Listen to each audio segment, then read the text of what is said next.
വെറും 5 മാർക്കിന്റെ വ്യത്യാസം കൊണ്ടായിട്ടും മോണാക്ട് പാസ്സാക്കിയില്ല. ശരിക്കും എന്താണ് അവിടെ സംഭവിച്ചത്? ഞാൻ ജില്ലയിൽ മോണാക്ട് അവതരിപ്പിച്ചത് എനിക്ക് 2ാം സ്ഥാനമാണ് ഉണ്ടായിരുന്നത്. അപ്പോൾ ഫസ്റ്റ് കിട്ടിയ കുട്ടിയിൽ നിന്ന് 5 മാർക്കിന്റെ വ്യത്യാസം ഉണ്ടായിരുന്നു. അർഹതയില്ലാന്ന് തന്നെ ഞാൻ പറയാം. കാരണം ആ കുട്ടിയെക്കാട്ടിലും ബെറ്റർ ആയിട്ട് ചെയ്തത് ഞാൻ തന്നെയായിരുന്നു. എന്നിട്ടും 1ാം സ്ഥാനം എനിക്ക് കിട്ടിയില്ല. പക്ഷെ എനിക്കും അർഹതയുണ്ട് സ്റ്റേറ്റിൽ പെർഫോം ചെയ്യാൻ. ആ കുട്ടിക്ക് കൊടുക്കാമെന്നുണ്ടെങ്കിൽ I also deserve that position എന്നുള്ളത് കൊണ്ട് എൻ്റെ പാരൻസ് അപ്പീൽ കൊടുത്തു. പിന്നെ റിജക്റ്റ് ആയി.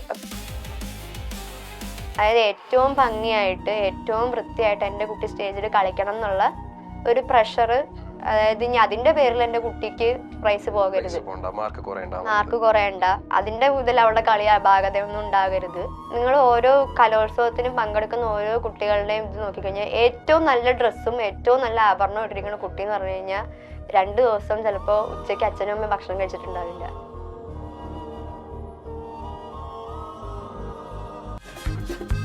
ഇഞ്ചി മൈ മീൽ പാർട്ട്ണർ.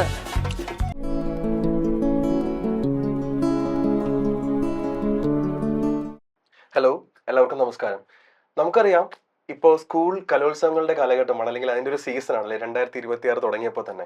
അപ്പോൾ എല്ലാ വർഷത്തെയും പോലെ തന്നെ ഈ വർഷവും ഈ പറയുന്ന പോലെ ജഡ്ജസിനെയും അതുപോലെ തന്നെ ഭാരവാഹികളെയും ഒക്കെ അവരെ പ്രതികൂലിച്ചും അനുകൂലിച്ചും ഒക്കെ പലതരത്തിലുള്ള റിയാക്ഷൻസ് ആണ് സോഷ്യൽ മീഡിയകളിലൂടെ നമ്മൾ കണ്ടുകൊണ്ടിരിക്കുന്നത്. അത്തരത്തിൽ വളരെ ബോൾഡായിട്ട് ഒരു റിയാക്ഷൻ പങ്കുവെച്ച ഒരു തൃശ്ശൂർക്കാരി പെൺകുട്ടിയാണ് ഇന്ന് നമ്മുടെ കൂടെ ഉള്ളത്. Welcome to milestone makers presents talk of the town. This is Alin Shah and we have with us Vaishnavi K Nair. Welcome. First of all, നമുക്ക് സ്റ്റാർട്ട് ചെയ്യുമ്പോൾ തന്നെ താങ്കൾ ചെയ്ത ഒരു ആക്ട് ഉണ്ടല്ലോ, അതായത് മോണോ ആക്ടിലൂടെയാണ് വന്നത്, വേദിയിലേക്ക് വന്നത്. അതിൽ ഏതെങ്കിലും വളരെ ഇഷ്ടപ്പെട്ട ഒരു പോർഷൻ, ഒരു 1 minute പോർഷൻ, ഒരു ചെറിയൊരു പോർഷൻ നമുക്ക് വേണ്ടി ഒന്ന് കാണിക്കാമോ? ഓ താ എന്റെ പോലീസ് സ്റ്റേഷൻ ഒന്ന് വിളമ്പണത്. നൊന്ത് പ്രസവിച്ച കുഞ്ഞിനെ അമ്മ തന്നെ കഴുതി വിചാരിച്ച് കൊന്നെന്നാ. അതെ പോലീസമ്മ, ഞാൻ പറയണത് സത്യവാ. കണ്ടോ സാറേ, ഇറച്ചി അഴുകിപ്പോയ എല്ലും തുണ്ടുകളാ. അവള് കഴുത്തു ഞെരിച്ച് കൊന്ന് കൊഴിച്ചു മൂടിയ കുഞ്ഞുങ്ങളെയാ സാറേ. ഒന്നല്ല 2 കുഞ്ഞുങ്ങളെയാ അവള്. സൂപ്പർ, അടിപൊളി. അപ്പോൾ നമുക്കറിയാം, സോഷ്യൽ മീഡിയയിലൊക്കെ ഫേസ്ബുക്കിലായിക്കോട്ടെ, ഇൻസ്റ്റാഗ്രാമിലായിക്കോട്ടെ, യൂട്യൂബിലായിക്കോട്ടെ, എല്ലായിടത്തും താങ്കൾ ഇപ്പോൾ കുറച്ച് ദിവസങ്ങളായിട്ട് നിറഞ്ഞു നിൽക്കുവാണ് അല്ലേ? അപ്പോൾ താങ്കളുടെ വളരെ ശക്തമായിട്ടുള്ള ഒരു റിയാക്ഷൻ, ശരിക്കും എന്താണ് അവിടെ സംഭവിച്ചത്? ഞാൻ ജില്ലയിൽ മോണാക്ട് അവതരിപ്പിച്ചത് എനിക്ക് 2ാം സ്ഥാനമാണ് ഉണ്ടായിരുന്നത്. അപ്പോൾ ഫസ്റ്റ് കിട്ടിയ കുട്ടിയിൽ നിന്ന് 5 മാർക്കിന്റെ വ്യത്യാസം ഉണ്ടായിരുന്നു. അപ്പോൾ സ്വാഭാവികമായിട്ടും നമ്മൾ നല്ല രീതിയിൽ പെർഫോം ചെയ്തു എന്ന് നമുക്ക് വിശ്വാസം ഉണ്ടെങ്കിൽ ഫസ്റ്റ് കിട്ടിയ കുട്ടിക്ക് അർഹതയില്ലാന്ന് തന്നെ ഞാൻ പറയാം. കാരണം ആ കുട്ടി മോശമല്ല, ഒരിക്കലും ആരും മോശമല്ല. പക്ഷെ അന്നത്തെ ദിവസത്തെ പെർഫോമൻസ് വൈസ് ആ കുട്ടിയെക്കാട്ടിലും ബെറ്റർ ആയിട്ട് ചെയ്തത് ഞാൻ തന്നെയായിരുന്നു. എന്നിട്ടും 1ാം സ്ഥാനം എനിക്ക് കിട്ടിയില്ല. 1ാം സ്ഥാനം കിട്ടുന്ന കുട്ടികൾക്ക് മാത്രമല്ല അടുത്ത ലെവലിലേക്ക് പെർഫോം ചെയ്യാനും പറ്റുള്ളൂ. അപ്പൊ ആ കുട്ടി അധിക്ഷേപിക്കുകയല്ല, പക്ഷെ എനിക്കും അർഹതയുണ്ട് സ്റ്റേറ്റിൽ പെർഫോം ചെയ്യാൻ. ആ കുട്ടിക്ക് കൊടുക്കാമെന്നുണ്ടെങ്കിൽ I also deserve that position എന്നുള്ളത് കൊണ്ട് എൻ്റെ പാരൻസ് അപ്പീൽ കൊടുത്തു. മറ്റു പല മത്സരാർത്ഥികളുടെയും അവരുടെ മാതാപിതാക്കളുടെയും അധ്യാപകരുടെയും സപ്പോർട്ടും ഉണ്ടായിരുന്നു. അവർ പറഞ്ഞു, കുട്ടിയൊക്കെ അപ്പീൽ കൊടുത്തില്ല എന്നുണ്ടെങ്കിൽ പിന്നെ എന്തിനാ മത്സരമൊക്കെ നടത്തുന്നത്, നിങ്ങളൊക്കെ പ്രതിഷേധിക്കണം. അപ്പൊ അന്ന് ഞങ്ങൾ ഒച്ചപ്പാടും ബഹളത്തിലൊന്നും പോയില്ല. അതായത് അപ്പീൽ കൊടുക്കാമല്ലോ, ജഡ്ജസിന് എപ്പോഴും എല്ലാവർക്കും ഒരേ ചിന്താഗതി ആയിരിക്കണം എന്നില്ല. അവർക്ക് ആ കുട്ടിയുടെ പെർഫോമൻസ് ആയിരിക്കും കുറച്ചും കൂടി ഇഷ്ടപ്പെട്ടിട്ടുണ്ടാവുക. ഞങ്ങൾ അങ്ങനെ ഒരു പോസിറ്റീവ് ആയിട്ടുള്ള നിലയിലാണ് അപ്പീൽ കൊടുത്തത്. അപ്പീൽ റിജക്റ്റ് ആയി. അപ്പൊ അപ്പീൽ റിജക്റ്റ് ആയതിലും ഡയറക്റ്റ് അപ്പീൽ റിജക്റ്റ് ആയി. അപ്പൊ അത് റിജക്റ്റ് ആയപ്പോ ഞങ്ങൾ ആദ്യം ഇത് വലിയ കാര്യമാക്കിയില്ല. പക്ഷെ പിന്നീട് ശ്രദ്ധിച്ചു, ഹയർ സെക്കൻഡറി വിഭാഗത്തിൽ ഒരു കുട്ടിക്ക് തന്നെ 2 അപ്പീൽ പാസ്സാക്കിയിട്ടുണ്ട്. 2 വ്യത്യസ്ത ഐറ്റങ്ങൾക്ക് ആ കുട്ടിക്ക് അപ്പീൽ പാസ്സാക്കി. പോട്ടെ, ആ കുട്ടി +2 ആയോണ്ടറിയാം. ഞാനും +2 പഠിക്കുന്നത്. ഇവിടെ ഹൈസ്കൂൾ വിഭാഗം ഒരു കുട്ടിക്ക് 5 മാർക്കിന്റെ വ്യത്യാസവും 2ാം സ്ഥാനത്ത് കിടക്കുന്ന വേറൊരു കുട്ടിക്കും അപ്പീൽ പാസ്സാക്കി. അപ്പൊ അത് ഏത് മാനദണ്ഡം പാലിച്ചിട്ട് അവർക്കൊക്കെ അപ്പീൽ പാസ്സാക്കിയത്? അതെനിക്ക് ബാധകമല്ലേ? വൈഷ്ണവിക്ക് എത്ര മാർക്കിന്റെ ഡിഫറൻസ് ഉണ്ടായിരുന്നു? 5 മാർക്കിന്റെ വ്യത്യാസവും 2ാം സ്ഥാനവും. അതേ ഇതിൽ കിടക്കുന്ന മറ്റൊരു കുട്ടിക്ക് അപ്പീൽ പാസ്സാക്കാമെന്നുണ്ടെങ്കിൽ +2 പഠിക്കുന്ന സ്കൂൾ കാലഘട്ടത്തിന്റെ അവസാന വർഷ വിദ്യാർത്ഥിനിയായ എനിക്ക് മോണാക്ട് മാത്രമേ എനിക്ക് പങ്കെടുക്കാൻ ഇനിയുള്ളൂ. ഭരതനാട്യത്തിന് ഞങ്ങൾ അപ്പീൽ കൊടുത്തില്ല. ജില്ലയിൽ 8ാം സ്ഥാനത്തേക്ക് അത് വേറെ ഒരു വശം അങ്ങനെ തള്ളുകയും എനിക്ക് സബ് ജില്ലയിൽ തന്നെ മോഹിനിയാട്ടത്തിനും എന്നെ താഴേക്ക് കഴിഞ്ഞ പോലെ സ്റ്റേറ്റിൽ 2നും പെർഫോം ചെയ്തതാണ് ഞാൻ. അപ്പൊ അത് മറ്റുള്ള അധ്യാപകരുടെ ഒരു എന്താ പറയാ, ഈ കുട്ടിയെ ഈ കൊല്ലം സ്റ്റേറ്റ് കാണിക്കരുത് എന്നുള്ള ഒരു വാശിയും സ്വാധീനവും ഉപയോഗിച്ച് അതെനിക്ക് നഷ്ടപ്പെട്ടു. അപ്പൊ മോണാക്ട് ആയിരുന്നു ഒരു അവസാന ഹോപ്പ്. അപ്പൊ ഇങ്ങനെ ഒരു വേർതിരിച്ചിട്ടുള്ള ഒരു അപ്പീൽ പാസ്സാക്കുന്ന നടപടി കണ്ടപ്പോൾ എൻ്റെ പേരൻസ് തീരുമാനിച്ചു നമുക്കെന്നാ കോർട്ട് നോക്കാം. കോടതി നീതി നടപ്പാക്കൂലോ. പക്ഷെ കോർട്ടിൽ നിന്ന് അപ്പീൽ റിജക്റ്റ് ആയി. അത് അന്ന് രാവിലെ മത്സരിക്കാനായിട്ട് ചെസ് നമ്പർ 1 വേദിയിൽ കയറിയുമ്പോഴാണ് എൻ്റെ അപ്പീലിന്റെ വിധി വരുന്നത്. അപ്പൊ അത്രയും വൈകി. കുറച്ച് ഞങ്ങൾ നേരത്തെ തന്നെ കേസൊക്കെ ഫയൽ ചെയ്ത് വെച്ചതാണ്. പക്ഷെ വിധി വരാൻ അത്രയും വൈകി. അത് ഇങ്ങനത്തെ ഒരു നെഗറ്റീവ് കൂടെ ആയപ്പോൾ ഞാൻ അവിടെ മിണ്ടാണ്ട് പാത്തു പോയി നിന്ന് ഞാൻ മത്സരം കണ്ടുകൊണ്ടിരിക്കുകയായിരുന്നു. ഞാൻ കരയുന്ന കണ്ടിട്ട് അവിടെ ഡ്യൂട്ടിയിലുണ്ടായിരുന്ന ഒരു ഉദ്യോഗസ്ഥൻ, ഒരു പോലീസ് സാറ് വന്നിട്ട് എന്നോട് ചോദിക്കുന്നതാണ് പിന്നെ വീഡിയോ ആയത്. ഓക്കെ, നമ്മളിപ്പോൾ വീഡിയോയിൽ കാണുമ്പോൾ സോഷ്യൽ മീഡിയയിലൊക്കെ കാണുമ്പോഴത്തേക്കും വളരെ ശക്തമായിട്ട് പ്രതികരിക്കുന്ന, വളരെ ആ ഒരു ബോൾഡായിട്ട് റിയാക്ട് ചെയ്യുന്ന പോലെ കാണുന്നത്. ശരിക്കും താങ്കൾ പറയുന്നത് ഓൾറെഡി താങ്കൾ കരഞ്ഞുകൊണ്ടിരിക്കുവായിരുന്നു, വേറെ ആളെ ചോദിച്ചതിന് മറുപടി പറയുന്നു. ഞാൻ കരഞ്ഞ എൻ്റെ അമ്മയോട് ചോദിച്ചാൽ അറിയാം. അതിന്റെ തലേ ദിവസം ഹയർ സെക്കൻഡറി വിഭാഗം മോഹിനിയാട്ട മത്സരം, അതും ഞാൻ മത്സരിക്കാൻ ആഗ്രഹിച്ച ഒരു ഇനമാണ്. എന്നെ സബ് ജില്ലയിൽ തന്നെ എന്നെ താത്തി എനിക്ക് അപ്പീലൊന്നും കിട്ടാണ്ട് കളിക്കാൻ പറ്റാണ്ട് അവിടെയും പോയി നിന്നിട്ട് ഞാൻ മിണ്ടാണ്ട് ഞാൻ മാസ്ക് വെച്ചിട്ടാ പോയിണ്ടായിരുന്നു മത്സരം കാണാൻ. മാസ്ക് വെച്ചിട്ട് ഞാൻ നിന്ന് കരയായിരുന്നു. അതാരും കണ്ടില്ല, ആരെയും കാണിക്കാൻ വേണ്ടിയിട്ടും അല്ല. അത് ഓരോരുത്തരും കയറി കളിക്കുന്നത് കാണുമ്പോൾ, അതായത് എൻ്റെ നാട്ടിൽ നടക്കുന്ന മത്സരം ടൗൺ ഹാളിന്റെ മുന്നിൽ കൂടെ എല്ലാ ദിവസവും ഞാൻ സ്കൂളിൽ പോകുന്നത്. അവിടെ നടക്കണ മത്സര വേദിയിൽ എനിക്ക് കളിക്കാൻ പറ്റുന്നില്ല എന്നുള്ള സങ്കടത്തിലാണ് ഞാൻ നിൽക്കുന്നത്. അപ്പൊ പിറ്റേ ദിവസം മോണോ ആക്ടിന് ഈ അപ്പീൽ റിജക്റ്റ് ആയി. അങ്ങനെ എല്ലാം കൂടെ വന്നപ്പോൾ അത് ഭയങ്കര കരച്ചിലായി. അത് വന്ന് ചോദിക്കാനും പറയാനും കൂടെ ആയപ്പോൾ എനിക്കത് ഇങ്ങനെ, അതായത് കുറേ ദിവസത്തെ, അതായത് ആ ഒരു റിജക്ഷൻ, അതായത് അർഹിച്ചിട്ടും കിട്ടാണ്ട് വരുമ്പോൾ നമുക്കുണ്ടാകുന്ന സങ്കടം ഉണ്ടല്ലോ, അതാണ് അങ്ങനെ പൊട്ടിത്തെറി അല്ലെങ്കിൽ ആ ബോൾഡ് റെസ്പോൺസ് എന്നൊക്കെ പറയണ പോലെ ആയത്. അല്ല, ഗതി കേട്ടുമ്പോൾ നമ്മൾ എല്ലാവരും അങ്ങനെ റിയാക്ട് ചെയ്ത് പോകും അല്ലേ? തീർച്ചയായും. ഓക്കെ, അപ്പോൾ സ്റ്റേജിൽ പെർഫോം ചെയ്യുമ്പോഴേ നമ്മുടെ മോണോ ആക്ട് എസ്പെഷ്യലി അത് പെർഫോം ചെയ്യുമ്പോൾ ഓഡിയൻസിന്റെയും മൊത്തത്തിലുള്ള ഒരു ക്രൗഡിന്റെ റിയാക്ഷൻ എങ്ങനെ ഉണ്ടായിരുന്നു? സബ് ജില്ലയിലും ഒക്കെ ചെയ്യുമ്പോൾ നല്ല പോസിറ്റീവ് ആയിട്ടുള്ള ഒരു റിയാക്ഷൻ ആയിരുന്നു. പിന്നെ എനിക്ക് സ്റ്റേറ്റിൽ എനിക്ക് ചെയ്യാൻ പറ്റിയില്ല. എപ്പോഴും ഓഡിയൻസിന് മുൻതൂക്കം കൊടുക്കുന്ന ഒരു മത്സര ഇനമാണ് മോണോ ആക്ട്. അതായത് മോണോ ആക്ട് ചെയ്യുമ്പോൾ പലപ്പോഴും പറയാറുണ്ട്, എന്തിനാണ് ഈ ഇത്ര ഓവറായിട്ട് ചെയ്യുന്നത്, ഇത്ര സൗണ്ടൊക്കെ എടുക്കുന്നത് എന്തിനാ, ഭയങ്കര ഓവർ ആക്ടിങ്, ഇത്ര ആക്ഷൻസ് എന്തിനാന്ന്. അത് പലർക്കും അറിയാത്തതുകൊണ്ടാണ്. മോണോ ആക്ട് എന്ന് പറഞ്ഞു കഴിഞ്ഞാൽ ഓഡിയൻസിന്റെ ഏറ്റവും ഫ്രണ്ടിൽ, അതായത് സ്റ്റേജിന്റെ തൊട്ടടുത്തിരിക്കുന്ന ആൾക്കും ഏറ്റവും പുറകിൽ നിൽക്കുന്ന ആൾക്കും ഒരേപോലെ കാണാൻ പറ്റേണ്ട ഒരു ഇനമാണ്. നമ്മൾ സിനിമ കാണുന്ന ഒരു വലിയ സ്ക്രീനിലല്ലേ, അപ്പൊ അത്രയും ആക്ടിങ് അവിടെ വേണ്ടി വരില്ല. അപ്പൊ സിനിമയിലേക്ക് പോലെ നാച്ചുറൽ ആയിട്ട് അഭിനയിക്കാനായിട്ടുള്ള ഒരു സ്കോപ്പ് ഉള്ളതല്ല മോണോ ആക്ടിന്. മോണോ ആക്ട് എന്ന് പറഞ്ഞാൽ കുറച്ച് ഓവറായിട്ട് ചെയ്യണം. കാരണം ഓഡിയൻസിന് മനസ്സിലാവണ്ടേ നമ്മൾ ചെയ്യുന്നത്. ഫ്രണ്ടിലിരിക്കുന്ന ആളായാലും ഏറ്റവും ബാക്കിലിരിക്കുന്ന ആളായാലും ഒരേപോലെ ആസ്വദിക്കേണ്ട ഒരു ഇനമാണ് മോണോ ആക്ട്. അപ്പൊ കണ്ടോണ്ടിരുന്ന ക്രൗഡിനൊക്കെ വളരെ നല്ല അഭിപ്രായമായിരുന്നു. ഓക്കെ, തീർച്ചയായും. ഇത് എപ്പോഴെങ്കിലും ഇതിന്റെ ഭാരവാഹികളോടോ അല്ലെങ്കിൽ ഈ പറഞ്ഞ അപ്പീൽ കമ്മിറ്റിയിലുള്ള മെമ്പേഴ്സിനോടോ താങ്കൾ ചോദിച്ചിട്ടുണ്ടായിരുന്നു, വൈഷ്ണവി എന്താണ് എനിക്കിത് റിജക്റ്റ് ആവാനുള്ള റീസൺ? പരാതികളൊക്കെ കൊടുത്തിട്ടുണ്ട്. ഒന്നിനും ഒരു നടപടി ഉണ്ടായിട്ടില്ല. മത്സരങ്ങൾ തുടങ്ങുന്നതിന് മുൻപ് തന്നെ, അതായത് സബ് ജില്ലാ തലത്തിലെ മത്സരങ്ങൾ തുടങ്ങുമ്പോൾ തന്നെ ഞങ്ങൾ എല്ലാ അതോറിറ്റീസിനും ഇത് നടത്തുന്ന സംഘാടകർക്കും ഒക്കെ ഞങ്ങൾ പരാതി കൊടുക്കാറുണ്ട്. അതായത് ഇന്ന മാതിരിയുള്ള പ്രശ്നങ്ങൾ ഉണ്ടാകാതിരിക്കാനായിട്ട് ഞങ്ങൾ ആഗ്രഹിക്കുന്നു എന്ന് പറഞ്ഞ് പരാതികൾക്ക് നടപടികൾ ഉണ്ടായിരുന്നു എന്നുണ്ടെങ്കിൽ ഇങ്ങനെ ഒന്നും ഉണ്ടാവില്ല. പക്ഷെ പരാതി എന്തോ അറിയില്ല, അത് എന്തുകൊണ്ട് അത് സീരിയസ് ആയിട്ട് എടുക്കുന്നില്ല. അതായത് +2 പരീക്ഷയിൽ അങ്ങനെ വീഴ്ച വരുത്താൻ ഇവർ ശ്രമിക്കുമോ? വീഴ്ച ഉണ്ടാവുമോ? അതേ ഗൗരവത്തിലൂടെ തന്നെ ഇതും നടത്തി കഴിഞ്ഞാൽ ആർക്കും പരാതിയില്ല, നല്ല ക്ലീൻ ആയിട്ട് നടന്നു പോകാനുള്ളതേ ഉള്ളൂ. ഡയറക്റ്റ് ആയിട്ട് സംസാരിക്കാൻ പറ്റിയിട്ടുണ്ടായിരുന്നു ആരുടെങ്കിലും? ഞാൻ കേട്ടു DD അത് മനഃപൂർവ്വമാണ് അത് ലൈക്ക് അപ്രൂവ് ചെയ്യാത്തത് എന്നുള്ളത്. DDയോട് നേരിട്ട് സംസാരിക്കുകയല്ല, പക്ഷെ DD അല്ല സത്യം പറഞ്ഞു കഴിഞ്ഞാൽ ഇത് DGE നിയമിക്കുന്ന ഒരു കമ്മിറ്റി ഉണ്ട് ആൾക്കാര്. ആ കമ്മിറ്റിയിലെ ആൾക്കാരുടെ അടുത്ത് ഞങ്ങൾ പരാതി പറയാൻ പോയപ്പോ DD അപ്പീൽ പാസ്സാക്കിയില്ല. അവരാണ് ഞങ്ങളോട് DDയുടെ തലയിലേക്ക് ഇത് ഇട്ട് കൊടുത്തത്. അതായത് അവരും കൈ ഒഴിയുന്ന ഒരു രീതി. എന്നിട്ട് DD പിന്നെ നമ്മൾ എല്ലാവരും പൊതുവെ ഉള്ളൊരു പറച്ചില് DD ആണ് അപ്പീല് പാസ്സാക്കുന്ന ആളെന്നുള്ളതാണ്. അദ്ദേഹം അത് നിഷേധിക്കുന്നുമില്ല. എന്നാൽ അദ്ദേഹത്തിന്റെ ഒപ്പമുള്ളവരും അദ്ദേഹമാണ് ഇത് ചെയ്യുന്നതെന്നാണ് പറയുന്നത്. ഈ ഒരു റിയാക്ഷൻ വീഡിയോ കണ്ടതിന് ശേഷം ഈ പറഞ്ഞ അതോറിൽ നിന്ന് ആരെങ്കിലും വൈഷ്ണവി വിളിക്കുകയോ സംസാരിക്കുകയോ ചെയ്തു? ഒരു അൺഒഫീഷ്യൽ ആയിട്ട് ഇങ്ങനെ ആ മത്സര വേദിയിൽ തന്നെ അവിടെ നിൽക്കുമ്പോൾ തന്നെ ആരോട് ചോദിച്ചിട്ടാണ് ഞാനാണ് അപ്പീൽ പാസ്സാക്കാത്തതെന്നൊക്കെ വന്ന് ചോദിക്കുകയുണ്ടായി.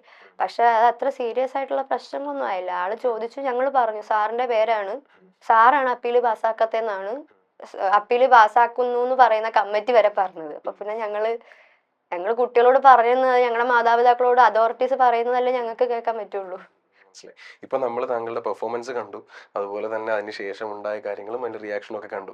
നമുക്കിനി കുറച്ച് പുറകോട്ട് ചിന്തിക്കാം. അതായത് ഈ സ്റ്റേജിൽ എത്തുന്നത് വരെയുള്ള വൈഷ്ണവിയുടെ ഒരു പ്രിപ്പറേഷൻ എങ്ങനെയായിരുന്നു? എത്ര കാലം കൊണ്ടാണ് അത് പ്രിപ്പയർ ചെയ്തത്? എത്രത്തോളം വീട്ടുകാരുടെ ഒരു സപ്പോർട്ട് ഉണ്ടായിരുന്നു? അതായത് ഒരു കലോത്സവം കഴിയുമ്പോൾ ഇപ്പോൾ ജനുവരിയിൽ മത്സരം കഴിഞ്ഞ് കഴിഞ്ഞാൽ അടുത്ത 2027 പ്രാക്ടീസ് തുടങ്ങിയ കുട്ടികളുണ്ടാവും. അതുപോലെ 2025 തിരുവനന്തപുരത്ത് വെച്ച് നടന്ന കലോത്സവം അവസാനിച്ചപ്പോൾ തുടങ്ങിയതാണ് 2026 എൻ്റെ പ്രിപ്പറേഷൻ.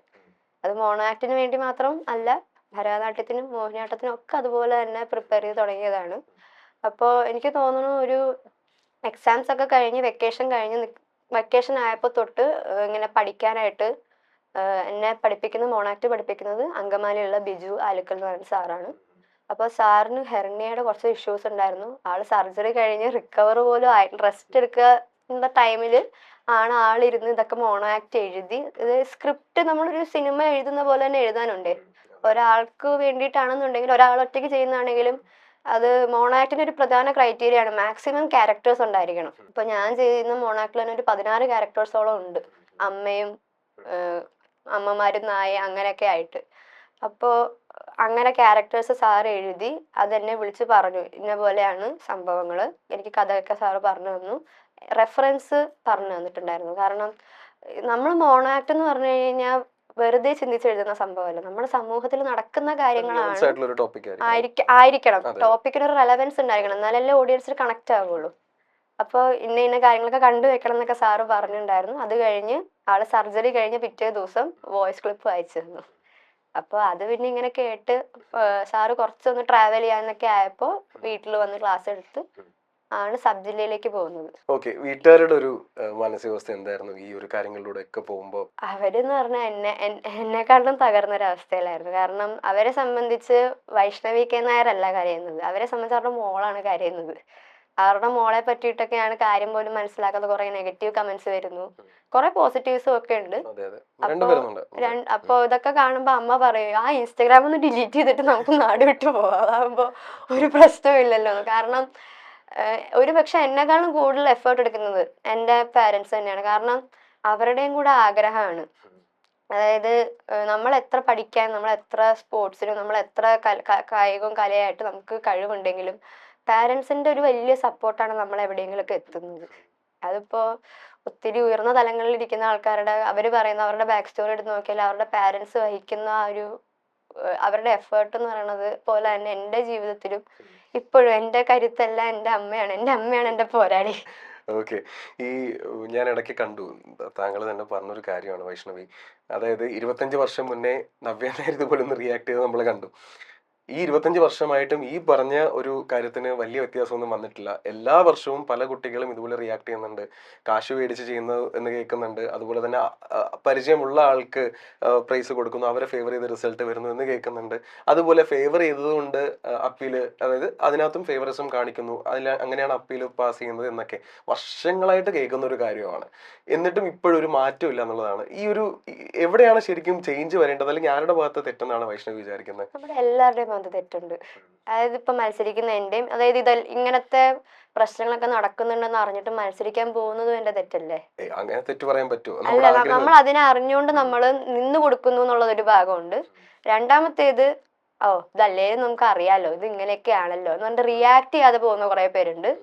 പിന്നെ വേറൊരു ഭാഗം, അതായത് ഇത് കരുതി കൂട്ടി ചെയ്യുന്നവരുണ്ട്. അതായത് ആരൊക്കെ കരഞ്ഞാലും ആരൊക്കെ എന്തൊക്കെ പറഞ്ഞാലും കുഴപ്പമില്ല, ഞങ്ങൾക്ക് ഞങ്ങളുടെ കാര്യം നടക്കണം എന്ന് പറയുന്ന അധ്യാപകരുണ്ട്, പാരൻസ് ഉണ്ട്, കുട്ടികളും ഉണ്ട്. അതായത് ചില കുട്ടികളുടെ പിടിവാശികളും, അതായത് LP UP അല്ല, ഒരു ഹൈസ്കൂൾ ഹയർ സെക്കൻഡറി ഒക്കെ ആയി കഴിഞ്ഞ് കഴിഞ്ഞാൽ നമ്മൾ ഭയങ്കര പക്വതയൊന്നും ഉണ്ടായിരിക്കില്ല. പക്ഷെ എന്നിരുന്നാലും ചില കാര്യങ്ങൾ കാണുമ്പോൾ വേണ്ട, അല്ലെങ്കിൽ നോ എന്ന് പറയാനായിട്ട് നമ്മൾ മക്കളെ പഠിപ്പിക്കും, അല്ലെങ്കിൽ മക്കളും അത് ആർജിച്ചെടുക്കണം എന്ന് പറയുന്നത് ചില കുട്ടികൾക്കും അതിന് താല്പര്യമില്ല.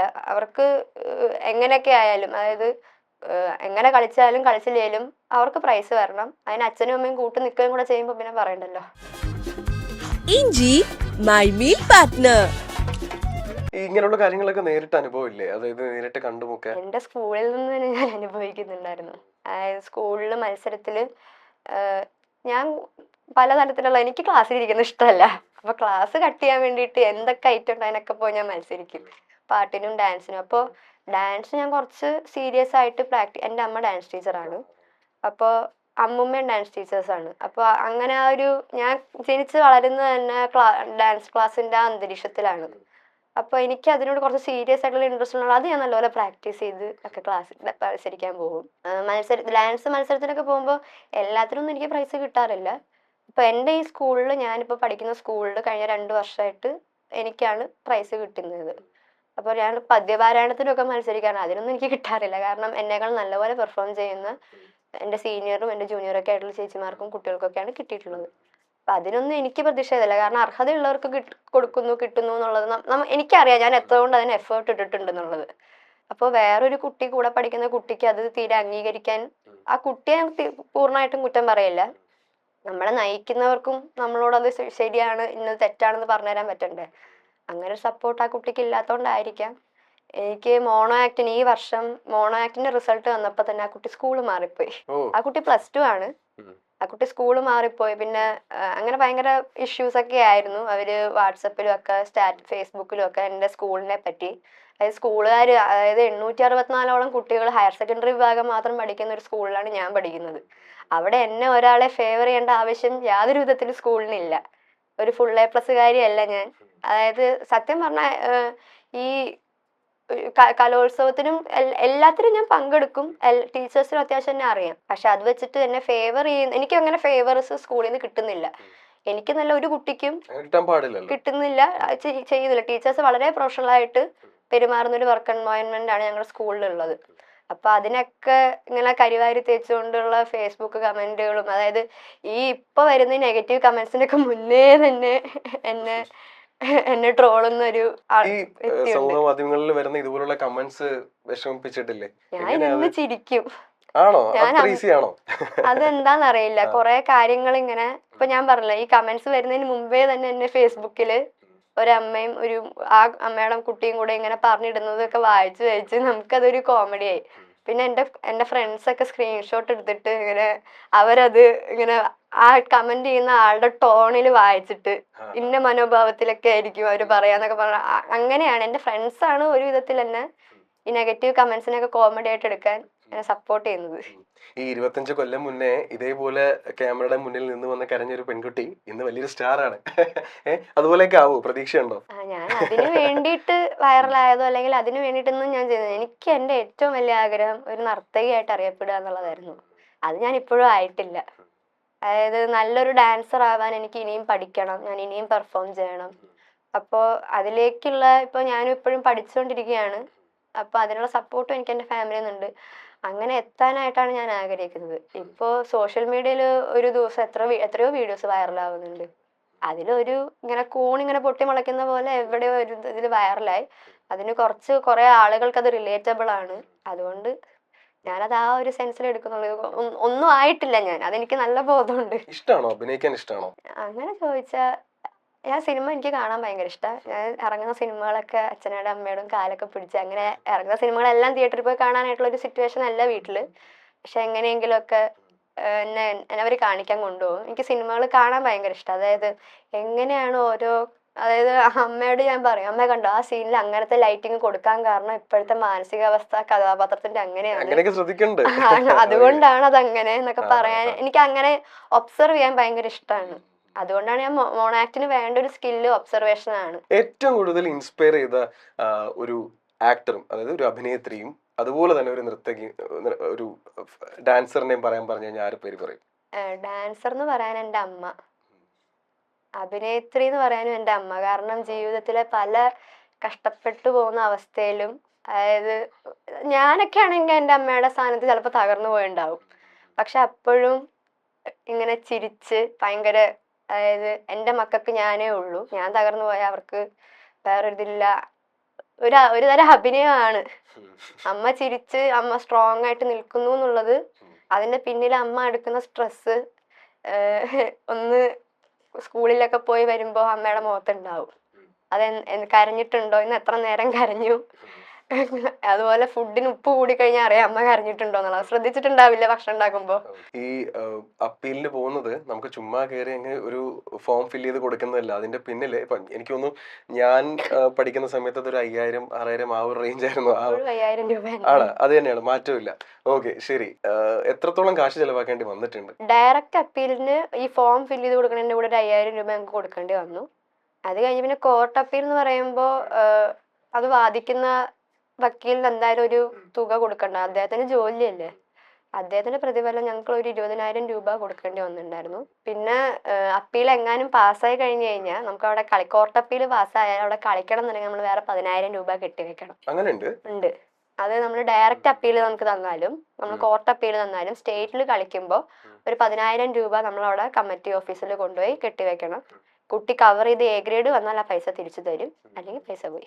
ഓക്കെ. ഈ മുന്നത്തെ വർഷങ്ങളിൽ എങ്ങനെയായിരുന്നു? അപ്പീൽ പോയിട്ട് വന്നിട്ടുണ്ടോ? അത് അപ്പീൽ പോയിട്ട് ഞാൻ ആദ്യമായിട്ട് പോകുന്നത് +1 പഠിക്കുമ്പോൾ തിരുവനന്തപുരത്ത് വെച്ച് നടന്ന കലോത്സവത്തിലാണ്. അതും ഈ പറഞ്ഞ പോലെ സബ് ജില്ല തൊട്ട് അപ്പീലായിരുന്നു. സബ് ജില്ലയിലെ ഭരതനാട്യത്തിനും മോഹിനിയാട്ടത്തിനും അപ്പീലായിരുന്നു. മോണാക്ടിന് എനിക്ക് ഫസ്റ്റ് ഉണ്ടായിരുന്നു. അല്ല, സബ് ജില്ലയില്. ജില്ലയിൽ വന്നപ്പോൾ മോണാക്ടിന് 4ാം സ്ഥാനം, ഭരതനാട്യത്തിന് 2ാം സ്ഥാനം, മോഹിനിയാട്ടത്തിന് 2ാം സ്ഥാനം. അപ്പൊ മോഹിനിയാട്ടത്തിന് 2ാം സ്ഥാനത്തിന്റെ കോമഡി എന്ന് പറഞ്ഞാൽ എനിക്ക് കൂടാതെ വേറെ 3 കുട്ടികൾക്ക് അങ്ങനെ 4 സെക്കൻഡ് പൊസിഷൻ വന്നിട്ടുണ്ടായിരുന്നു. 4 പേര് ഒരേപോലെ കളിച്ചോണ്ടേ 4 സെക്കൻഡ് പൊസിഷൻ വന്നു. അപ്പൊ അതിൽ ഒരു കുട്ടിക്ക് ഡയറക്റ്റ് അപ്പീൽ പാസ്സാക്കി, അപ്പൊ എനിക്ക് അപ്പീൽ പാസ്സാക്കിയില്ല. അപ്പൊ 2 സെക്കൻഡ് പൊസിഷൻ വന്നതിൽ ഒരു കുട്ടിക്ക് പാസ്സാക്കാന്നുണ്ടെങ്കിൽ മറ്റേ കുട്ടിക്ക് എന്തുകൊണ്ട് പാസ്സാക്കിക്കൂടാ? അന്ന് പ്രതികരിച്ചിരുന്നോ? അന്ന് പ്രതികരിക്കാനായിട്ടുള്ള എന്താ പറയാ, പ്രതികരിച്ചിട്ട് കാര്യമില്ല. ഇന്നും പ്രതികരിച്ചിട്ട് വലിയ വ്യത്യാസം ഉണ്ടാവും എനിക്ക് തോന്നുന്നില്ല. എന്താണ് നിലവിലെ സ്ഥിതി? നിലവിലെ സ്ഥിതി എന്തെങ്കിലുമൊക്കെ മാറിയാ കൊള്ളാന്നുണ്ട്.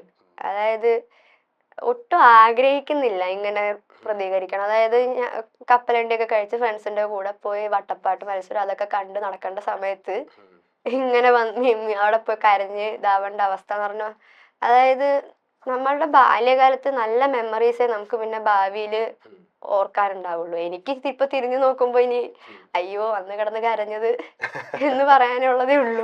ഇത് എപ്പോഴും കിടക്കും, അത് എപ്പോഴും അവിടെ ഹൈലൈറ്റ് ആയിട്ട് ഞാൻ മറക്കാൻ ശ്രമിച്ചാലും ഞാൻ മറന്നാലും അന്ന് കരഞ്ഞ കുട്ടിയല്ലേ എന്നല്ലേ ആൾക്കാർ ആദ്യം ചോദിക്കുക. കരയുന്നത് തെറ്റൊന്നുമല്ല, കരയുന്ന തെറ്റായതുകൊണ്ടല്ല, ഇങ്ങനെ കരയേണ്ട അവസ്ഥ. ഇത് സത്യം പറഞ്ഞ ഒരു, അതായത് ജീവിതത്തിലൊരു വലിയ ഇഷ്യൂ ഒന്നും ആകേണ്ട കാര്യമല്ല കലോത്സവം. കലോത്സവം പറഞ്ഞാൽ ഏറ്റവും ഫണ്ണാവേണ്ട ഒരു കാലഘട്ടമാണ്.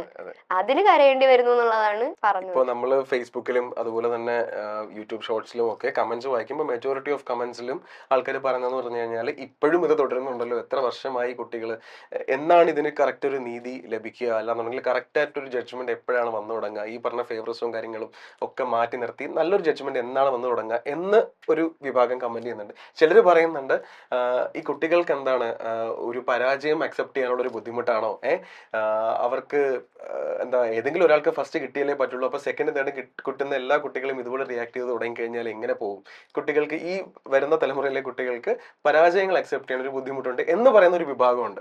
ആ ഒരു സ്റ്റേറ്റ്മെന്റിനോട് വൈഷ്ണവിയുടെ ഒരു റിയാക്ഷൻ എന്താ? പരാജയം അക്സെപ്റ്റ് ചെയ്യാനുള്ള ബുദ്ധിമുട്ടല്ല, അടിച്ചേൽപ്പിക്കുന്ന പരാജയമാണ്. അതായത് അർഹതയുണ്ടായിട്ടും ഇപ്പോൾ നമ്മൾ പരീക്ഷ നല്ലതുപോലെ എഴുതി, അതായത് 10 മാർക്കിന് ഒരു പരീക്ഷ 10ൽ 10 കിട്ടാൻ ഒന്നും തെറ്റിയിട്ടില്ല, 1 വേർഡ് ആണെല്ലാം 10 ക്വസ്റ്റ്യനും. എന്നിട്ടും കഴിഞ്ഞ ദിവസം ടീച്ചറിനെ വരാന്തയിൽ കണ്ടപ്പോൾ ടീച്ചറിനെ വിഷ് ചെയ്തില്ല എന്ന് പറഞ്ഞിട്ട് ആ ടീച്ചർ വന്നിട്ട് 5 മാർക്ക് കുറച്ച് കഴിഞ്ഞാൽ എങ്ങനെ ഇരിക്കും? അത് പരാജയമാണോ? അത് വൈരാഗ്യത്തിന്റെ മേലെ നമ്മൾ നേരെ അടിച്ചേൽപ്പിക്കുന്നതല്ലേ. അത്രേ ഇവിടെ ഉണ്ടായിട്ടുള്ളൂ. അതായത് എനിക്ക് ഇതിൽ കൂടുതൽ സിമ്പിൾ ആയിട്ട് അതെങ്ങനെ എക്സ്പ്ലെയിൻ ചെയ്യണമെന്ന് അറിയില്ല. അതായത് അർഹത ഉണ്ടായിട്ടും കുട്ടികളെ വെച്ചിട്ട് അധ്യാപകർ തമ്മിലുള്ള വൈരാഗ്യം അല്ലെങ്കിൽ എന്തെങ്കിലും ഒരു ഈഗോ തീർക്കാൻ വേണ്ടിയിട്ട് ഞങ്ങളെ കുട്ടികളെ ഉപയോഗിക്കുകയാണ്. ഇപ്പൊ ഫസ്റ്റ് കിട്ടിയ കുട്ടിയോട് എനിക്ക് വൈരാഗ്യം ഇല്ല, ആ കുട്ടിക്ക് എന്നോടും വൈരാഗ്യം വെക്കേണ്ട ആവശ്യമില്ല, പക്ഷെ അങ്ങനെ ആക്കി തീർക്കുകയാണ്.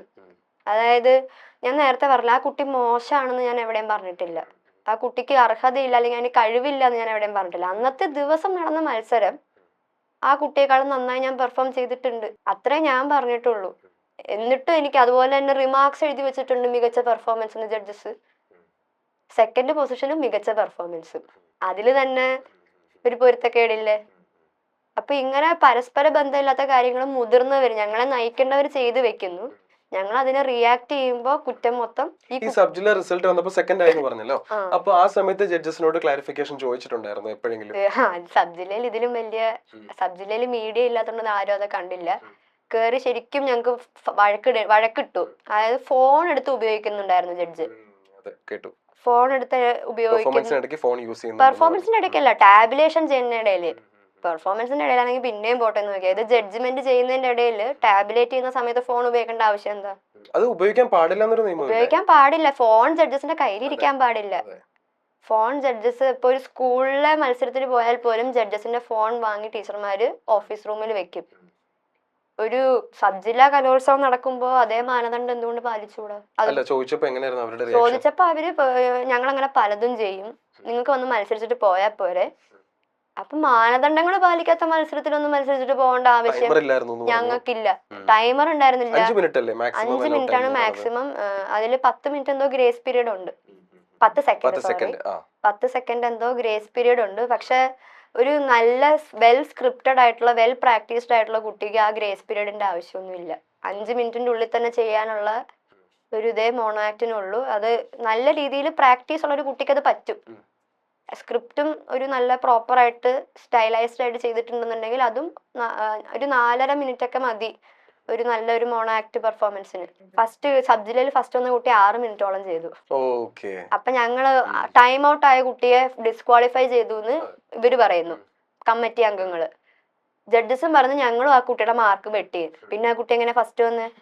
അപ്പൊ ഞങ്ങളോട് അവിടുത്തെ ഒരു കമ്മിറ്റിയുടെ ഹെഡ് വന്നിട്ട് പറഞ്ഞത്, അത് ടൈം ഔട്ട് ആയത് ആ കുട്ടി 5 മിനിറ്റ് വരെ കളിച്ചതേ ജഡ്ജസ് കാണുള്ളൂ, ബാക്കി 1 മിനിറ്റ് ഞങ്ങൾ മൈൻഡ് ആക്കില്ല.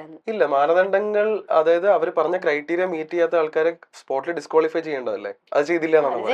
അവർക്ക് ഫസ്റ്റും വന്നു. അതിനുള്ള മുട്ടുന്യായം പറഞ്ഞത് 6 മിനിറ്റ് വരെ ആ കുട്ടി കളിച്ചു, പക്ഷെ ഞങ്ങൾ 5 മിനിറ്റ് വരെ കളിച്ചതേ ഞങ്ങൾ പരിഗണിച്ചിട്ടുള്ളൂ. ബാക്കി 1 മിനിറ്റ്. അപ്പൊ അതായത് ഒരു സിനിമ ഫുള്ള് കണ്ടു, ക്ലൈമാക്സ് കാണാതെ സിനിമ നല്ലതാണോ എന്ന് പറഞ്ഞേക്കണം.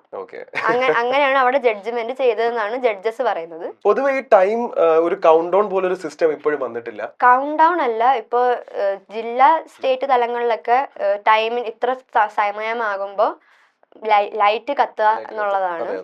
അതിന് കുറച്ചൊരു ഇമ്പ്രൂവ്മെന്റ് വരണം. കാരണം ലൈറ്റ് കത്തിക്കാതിരിക്കുന്ന മനുഷ്യനാണ്. അങ്ങേർക്ക് ഒന്ന് വെള്ളം കുടിക്കാൻ അങ്ങോട്ട് തിരിഞ്ഞ, അല്ലെങ്കിൽ ഒന്ന് ഉറക്കം തൂങ്ങിക്കഴിഞ്ഞു കഴിഞ്ഞാൽ പോയില്ലേ. ആളെ കുറ്റം പറഞ്ഞിട്ട് കാര്യമില്ല. അതായത് ഇത്രയും നമ്മൾ ഫണ്ടൊക്കെ എടുത്ത് ചെയ്യുന്ന ഒരു മത്സരമാകുമ്പോ ആ വക കാര്യങ്ങളൊക്കെ കുറച്ച് ഓട്ടോമേറ്റഡ് ആക്കാം. ഇപ്പൊ ഫണ്ടിന്റെ കാര്യം പറഞ്ഞു, അപ്പീലിന് വേണ്ടി ഇത്രയും കാശ് ചെലവാക്കിയെന്ന് പറഞ്ഞു. എത്രത്തോളം ബുദ്ധിമുട്ടുണ്ടായിരുന്നു വൈഷ്ണവി ആ കാശ് അറേഞ്ച് ചെയ്യാനും അത് കൊടുക്കാനും ഒക്കെ? എന്റെ അമ്മ ഒരു ഡാൻസ് ടീച്ചറാണ്, അച്ഛൻ ഒരു സെയിൽസ് റെപ്രസെന്റേറ്റീവ് ആണ്. ഞങ്ങൾക്ക് വലിയ, അതായത് പേ ചെക്ക് ടു പേ ചെക്ക് ഞങ്ങളുടേത്. അപ്പൊ ഞങ്ങളെ സംബന്ധിച്ച് ഇതൊക്കെ വലിയ ചെലവുകളാണ്. പക്ഷെ കലയോടുള്ള ഒരു ഇഷ്ടം, അതായത് ഒരു വേദി, ഒരു കളിക്കണം, എൻ്റെ മോള് കളിക്കണം, ഇപ്പോഴേ അവൾക്ക് ഇതിനുള്ള ഒരു അവസരം കിട്ടുള്ളൂ. ഞങ്ങൾ പാരൻസ് ആയിട്ട് അവളെ സപ്പോർട്ട് ചെയ്തില്ലെങ്കിൽ പിന്നെ വേറെ ആരെ സപ്പോർട്ട് ചെയ്യാന്ന് ഓർത്തിട്ടാണ് അവര് അവരുടെ കുറെ കാര്യങ്ങൾ മാറ്റി വെച്ചിട്ട് ഇതിനൊക്കെ ഇറങ്ങുന്നത്. ഇപ്പോൾ അപ്പീല് മാത്രമല്ല, നമ്മൾ ഓരോ വേദിയിൽ ഇപ്പൊ ഡാൻസ് ഐറ്റംസ് എന്നൊക്കെ പറഞ്ഞാൽ നല്ല ഗ്ലാമറസ് ആയിട്ടുള്ള ഐറ്റംസ് ആണ്. ഇപ്പോൾ നമ്മൾ ഡ്രസ്സ് തയ്ക്കാൻ എടുക്കുന്ന സാരി എന്ന് പറഞ്ഞു കഴിഞ്ഞാൽ എൻ്റെ അമ്മയൊന്നും കല്യാണത്തിന് പോലും അങ്ങനെ കൊടുത്തിട്ടില്ല. എൻ്റെ അമ്മയുടെ കല്യാണത്തിന് മുണ്ടും നേരിയത് കസവ് സാരി കൊടുത്തത്. ഞാൻ എൻ്റെ ഭരതനാട്യം സബ് ജില്ലയിൽ കളിക്കാനായിട്ട് ഇട്ട സാരി 8000 രൂപയുടെ സാരി ആയിരുന്നു. അതായത് ഞങ്ങളിപ്പോ കോമഡി ആയിട്ട് പറയാം, അമ്മ ഈ സാരിയൊക്കെ തയ്ച്ചത് നമുക്ക് തുന്നൽ വിടിയിച്ചിട്ട് വീണ്ടും സാരി ആയിട്ട് കൂട്ടിയടിക്കാൻ പറ്റുമോ എന്ന് നോക്കാം. കാരണം അത്ര എക്സ്പെൻസീവ് ആയിട്ടുള്ള സംഭവങ്ങളൊക്കെ ചെയ്യേണ്ടി വരികയാണ്. അതായത് ഏറ്റവും ഭംഗിയായിട്ട് ഏറ്റവും വൃത്തിയായിട്ട് എൻ്റെ കുട്ടി സ്റ്റേജിൽ കളിക്കണം എന്നുള്ള ഒരു പ്രഷർ.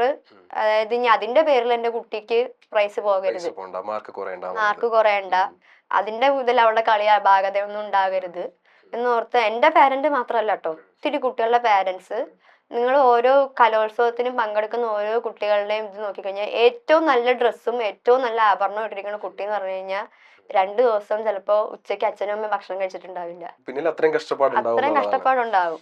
ഈ നമ്മളെ ഈ സ്കൂൾ കലോത്സവം കാണാൻ വേണ്ടി പോകുമ്പോഴത്തേക്കും നമ്മള് എപ്പോഴും കാണുന്നൊരു, എനിക്ക് തോന്നുന്നില്ല അത് ഇപ്പോഴും അതിനൊരു മാറ്റം ഉണ്ടെന്നുള്ളത്, ഈ കുട്ടികൾ തമ്മില് വലിയ പ്രശ്നം ഉണ്ടാവില്ല. അവർ ചിലപ്പോൾ അവരുടെ ഐറ്റം അല്ലെന്നുണ്ടെങ്കിൽ അവരുടെ കൂട്ടുകാർ സ്റ്റേജിൽ പെർഫോം ചെയ്യുമ്പോൾ നല്ല രീതിയിൽ കൈയടിക്കും, ഓപ്പോസിറ്റ് നിൽക്കുന്ന ആൾക്ക് ചിലപ്പോൾ ഒരു കൈയടി കുറയ്ക്കും എന്നുള്ളതല്ലാണ്ട് വേറെ പ്രശ്നങ്ങളൊന്നുമില്ല. പക്ഷേ ഈ ടീച്ചേഴ്സ് തമ്മിലും ഈ സ്കൂളുകൾ തമ്മിലുമുള്ള ഒരു വലിയൊരു യുദ്ധമാണ്. അത് ഇപ്പോഴും മാറ്റമൊന്നും വന്നിട്ടില്ലല്ലോ അല്ലേ? ഇപ്പോഴും അങ്ങനെയല്ലേ പോയിക്കൊണ്ടിരിക്കുന്നത്? ഇപ്പോഴും അങ്ങനെ തന്നെയാണ്. അതായത് ഒരു എക്സാമ്പിൾ പറയാം, ഒരു അധ്യാപകൻ, ആ അധ്യാപകൻ ഭയങ്കര മോശമാണ്, അങ്ങനെയാണ് ഇങ്ങനെയാണ്. ഞാൻ ആ അധ്യാപകന്റെ കുട്ടിയായിട്ട് ഞങ്ങൾ ഈ കലോത്സവത്തിൽ നിന്ന് ജോളിയായിട്ട് സംസാരിക്കുകയായിരുന്നു. കാരണം അതുപോലെ ഡാൻസ് ഐറ്റംസ് പഠിപ്പിക്കുന്ന ടീച്ചേഴ്സും തമ്മിലൊരു പ്രശ്നം വരുന്നുണ്ട്. അയ്യോ ഉണ്ടോന്നോ, അതിന്റെ ഒരു ജഡ്ജസ് ആരാണെന്ന് കണ്ടുപിടിക്കാനുള്ള വ്യഗ്രത. ഒരു വോയിസ് മെസ്സേജ് വന്നതാണ് എന്റെ അമ്മയൊക്കെയുള്ള ഒരു ഗ്രൂപ്പില്. അതെ, ജഡ്ജ്മെന്റ് ഭയങ്കര മോശമാണ് തൃശ്ശൂർ ജില്ലയിൽ നിന്ന് അറിഞ്ഞു. എന്നെ കമ്മിറ്റിക്കാർ വിളിച്ചു. ഈ കമ്മിറ്റിക്കാർ ഈ അധ്യാപകനെ വിളിച്ചു പറയേണ്ട ആവശ്യം എന്താ? ഈ അധ്യാപകൻ കമ്മിറ്റിയിലുള്ള ആളല്ല, പക്ഷെ ഈ അധ്യാപകനെ വിളിച്ചു പറയണം, അത്രയും ഇൻഫ്ലുവൻസ് ആണ്. എന്നിട്ട് ആ പറഞ്ഞ അധ്യാപകനാണ് കുട്ടിക്കാണ് ഫസ്റ്റ് വന്നത്. തൃശ്ശൂർ ജില്ലയിലെ ജഡ്ജ്മെന്റ് ഭയങ്കര മോശമാന്ന് എന്നെ വിളിച്ചു പറഞ്ഞു, പക്ഷെ എന്റെ കുട്ടിക്ക് ഫസ്റ്റ് ഉണ്ട്. ഹയർ സെക്കൻഡറി വിഭാഗം ഭരതനാട്യത്തിന് ഫസ്റ്റ് വന്നു ഈ പറഞ്ഞ അധ്യാപകന്റെ കുട്ടിക്ക്. എങ്ങനെ? അപ്പൊ എന്നിട്ട് നമ്മൾ ചോദ്യം ചെയ്ത് കഴിഞ്ഞാൽ പറയുന്നത് നിങ്ങൾക്ക് അങ്ങനെ പലതും പറയാം, ഞാൻ എന്റെ കുട്ടിയെ നല്ലപോലെ സാറ് നല്ലപോലെ പഠിപ്പിച്ചിട്ടുണ്ടാവും, പക്ഷെ എന്തിനാ ഇങ്ങനത്തെ വേറെ പഠിപ്പിച്ചത് വെച്ച് കളിച്ച ആ കുട്ടിക്ക് പ്രൈസ് കിട്ടില്ല എന്ന് സാറിന് തോന്നുന്നുണ്ടോ? സാറിന് തന്നെ വിശ്വാസം ഇല്ല. ജഡ്ജസിനെ സ്വാധീനിച്ചില്ലെങ്കിൽ എന്റെ കുട്ടിക്ക് പ്രൈസ് കിട്ടില്ല എന്നാണ് ആ സാറ് തന്നെ വിചാരിച്ചിരിക്കുന്നത്. എന്നിട്ട് ബാക്കിയുള്ളവരെ കുരുതിക്ക് കൊടുക്കുക. അതായത് നമ്മൾ കഷ്ടപ്പെട്ട് പ്രാക്ടീസ് ചെയ്ത് സ്റ്റേജിൽ കയറി വരുന്നു, വല്ലവരും മേടിച്ചോണ്ട് പോകുന്നു. ഇത്രയും വർഷം ഈ മത്സരങ്ങളിലൊക്കെ പങ്കെടുത്തിട്ടുണ്ട്, അതായത് കലോത്സവങ്ങളിൽ പങ്കെടുത്തിട്ടുണ്ട്, സ്കൂളിലായിക്കോട്ടെ സബ് ജില്ലയിലായിക്കോട്ടെ. അപ്പോൾ കണ്ടിന്യൂസ്ലി സ്കൂൾ വളരെ ചെറുപ്പം തൊട്ട് ഇതൊക്കെ ചെയ്തിരിക്കണമല്ലോ. ഇപ്പോൾ ഇത്രയും നാളെ കണ്ടുവന്നൊരു ഒരു ഒരു അവസ്ഥയിൽ നിന്ന് എന്തൊരു മാറ്റമാണ് ശരിക്കും വൈഷ്ണവി ആഗ്രഹിക്കുന്നത്? ഇനി വരുന്ന കുട്ടികൾക്കെങ്കിലും ഈ എന്തെങ്കിലും മാറ്റം ഈ ഒരു സിസ്റ്റത്തിന് കൊണ്ടുവരാൻ പറ്റുവാണെന്നുണ്ടെങ്കിൽ അത് എന്തായിരിക്കും? അപ്പീല് നിർത്തലാക്കുക. അതായത് ഇവർക്ക് ഒന്നാമത്തെ അപ്പീല് പാസ്സാക്കാൻ ഇവർക്ക് മനസ്സില്ല. എന്തിനാ ഈ 5000 രൂപ ഞങ്ങൾ പാവം പിള്ളേരുടെ കയ്യിൽ നിന്ന്? ഞാൻ നേരത്തെ പറഞ്ഞു, ഒരു മത്സര വേദിയിൽ ഒരു കുട്ടി എത്തിക്കാൻ ചിലപ്പോൾ 2 ദിവസത്തെ ഉച്ചഭക്ഷണം അച്ഛനമ്മമാര് ഉപേക്ഷിച്ചിട്ടുണ്ടാവും. അങ്ങനെ വരുമ്പോ ജഡ്ജസിൽ ഒന്നാമത്തെ ജഡ്ജ്മെന്റ് സുതാര്യമല്ല. എനിക്ക് പ്രൈസ് കിട്ടിയാലും കിട്ടിയില്ലെങ്കിലും ഞാൻ പറയുന്നത് ജഡ്ജ്മെന്റ് സുതാര്യമല്ല. ഇപ്പൊ ചിലപ്പോ എന്റെ ഒരു കാറ്റഗറിക്ക് ദൈവം സഹായിച്ച് ചിലപ്പോ ജഡ്ജ്മെന്റ് നേരാവണ്ണം നടന്നിട്ടുണ്ടാകാം, പക്ഷെ അടുത്ത കാറ്റഗറിയുടെ മത്സരത്തിൽ തെറ്റ് കാണിച്ചാൽ അത് ജഡ്ജ്മെന്റ് തെറ്റ് തന്നെയല്ലേ? എനിക്ക് പ്രൈസ് കിട്ടിയോണ്ട് ജഡ്ജ്മെന്റ് നന്നായി, മറ്റവർക്ക് കിട്ടിയില്ല എന്ന് വെച്ചിട്ട് ജഡ്ജ്മെന്റ് മോശമായെന്ന് ഞാൻ പറയില്ല ഒരിക്കലും. ആ ജഡ്ജസ് എല്ലാ കാറ്റഗറിയിലും ഒരേപോലെ മാന്യമായിട്ട് ജഡ്ജ്മെന്റ് നടത്തിയാലേ നല്ല ജഡ്ജ്മെന്റ് അന്നത്തെ ദിവസത്തെ പറയാൻ പറ്റുള്ളൂ. ഇപ്പൊ ജഡ്ജ്മെന്റ് സുതാര്യമല്ല. എന്നിട്ട് അപ്പീലിലും നിങ്ങൾ അപ്പീൽ റിജക്ട് ചെയ്യാൻ പറയുന്ന കാരണം അപ്പീലുകളുടെ എണ്ണം കൂടിയ മത്സരത്തിന്റെ സമയക്രമം തെറ്റും. അപ്പൊ പിന്നെ ഈ അപ്പീൽ എന്നുള്ള നടപടി എടുത്ത് പൂർണ്ണമായിട്ടും കളഞ്ഞേക്ക്. നിങ്ങൾക്ക് തരാൻ സൗകര്യം ഇല്ലെന്നുണ്ടെങ്കിൽ വേണ്ട, ഞങ്ങൾ കിട്ടിയതും കൊണ്ട് വീട്ടിൽ പോയിക്കോളാം. ഒരു 2 ദിവസം ചിലപ്പോ കിടന്ന് കരയും. പക്ഷെ അപ്പീല് കിട്ടുന്നുള്ള ഇങ്ങനെ ഒരു മോഹം തരും. അതായത് കഴുതയുടെ മുന്നിൽ ഒരു ക്യാരറ്റ് ഇങ്ങനെ ഇട്ട് നടന്നോന്ന് പറയുന്ന പോലത്തെ അവസ്ഥയാണ് ഈ അപ്പീല് കൊണ്ട് കാണിക്കുന്നത്. ഈ സോഷ്യൽ മീഡിയയിൽ ഇപ്പൊ ഇത്രയും ആൾക്കാര് വൈഷ്ണവിയെ കാണുന്നുണ്ട്, എപ്പോഴെങ്കിലും തോന്നിയോ അയ്യോ ഞാൻ ഇങ്ങനെ റിയാക്ട് ചെയ്യേണ്ടിയിരുന്നില്ല, ഒന്ന് സംയമനം പാലിക്കാൻ പറ്റുന്ന അങ്ങനെ തോന്നൽ വന്നു? അതായത് ഈ നെഗറ്റീവ് കമന്റ്സ് ഒക്കെ കാണുമ്പോൾ? ഇല്ലല്ലോ അല്ലെ? കാരണം അങ്ങനെ നെഗറ്റീവ് കമന്റ്സിന്റെ ഇടയിൽ എനിക്ക് മെസ്സേജുകൾ അമ്മയ്ക്ക് ഫേസ്ബുക്കിലാണെങ്കിലും നമ്പറൊക്കെ എവിടുന്നെങ്കിലും ഒക്കെ കിട്ടിയിട്ട് എനിക്ക് മെസ്സേജുകൾ വരുന്നു, ഞങ്ങളും ഇത് അനുഭവിച്ചതാ.